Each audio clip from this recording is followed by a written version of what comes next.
পরীক্ষার জন্য কি কি কেনাকাটা করলাম সম্পূর্ণই থাকছে আজকের ব্লগটিতে। আসসালামু আলাইকুম, সবাই কেমন আছো? আশা করছি সবাই অনেক অনেক ভালো আছো। আর তোমাদের দোয়ায় তোমাদের ছোট বোন কিন্তু অনেক অনেক ভালো আছে, আলহামদুলিল্লাহ। তো তোমরা তো অনেকেই জানো আমার 30 জুন থেকে পরীক্ষা, তাই তো আজকে রেডি হয়ে বের হয়ে আসলাম দুর্গাহাটাতে, মানে কিছু কেনাকাটা করার জন্য। তো ফাইনালি অনেক কথা বলতে বলতে আমি আসলাম দুর্গাহাটাতে। আর দুর্গাহাটায় এসেই প্রথমে আসলাম একটি কসমেটিক্সের দোকান, কারণ এই দোকান থেকে আমার কিছু কেনাকাটা করব, মানে তেল, শ্যাম্পু আরো অনেক কিছুই কিনবো। আর আমাদের কেনাকাটা দেখে আমাদের তাসফিয়া বুড়ি বলতেছিল আমিও একটা মালা নিব, মানে ও দুর্গাহাটাতে আসলে একটা করে মালা নিবে, তাই আমি ওকে 20 টাকায় একটি মালা কিনে দিলাম। আর দেখো আমার হাত মোজার কি অবস্থা, একদম ছিঁড়ে গেছে। অনেকে আবার মনে করবে আমি ফোন টেপার জন্য মনে হয় এইভাবে ছিঁড়েছি নিজে নিজে, কিন্তু না, মানে হাত মোজার বয়স অনেক দিন হচ্ছে, তাই এমনিতেই ছিঁড়ে গেছে। তো তারপর আমি এই দোকান থেকে একটি হাত মোজা নিয়ে নিলাম, আর পা মোজাও নিতে চাইছিলাম, বাট পা মোজা এই দোকানেই নেই। তো তারপর আসলাম আরেকটি দোকানে, আর এই দোকান থেকে আজকে তাসফিয়ার মামাতো ভাইয়ের জন্য কিছু কাপড় নিব।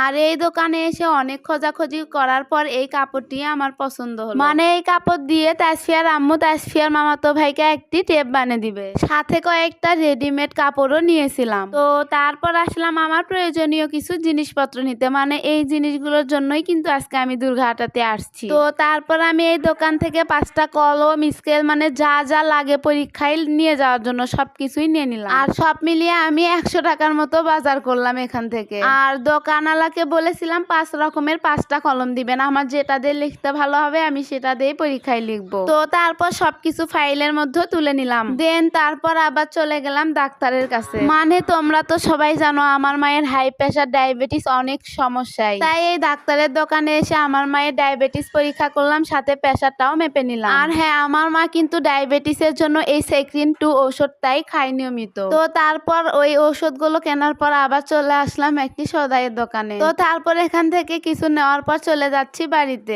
আর আজকে আমি আমাদের দুর্গাহাটা সুন্দর সুন্দর দৃশ্য দেখাতে দেখাতে যাচ্ছি বাড়িতে। মানে আমি সব সময়ই চেষ্টা করি আমাদের গ্রামে সুন্দর সুন্দর পরিবেশ তোমাদের মাঝে শেয়ার করার। আর হ্যাঁ, কিছুদিনের মধ্যে কিন্তু আমার এক্সামের ভিডিও তোমাদের মাঝে শেয়ার করব।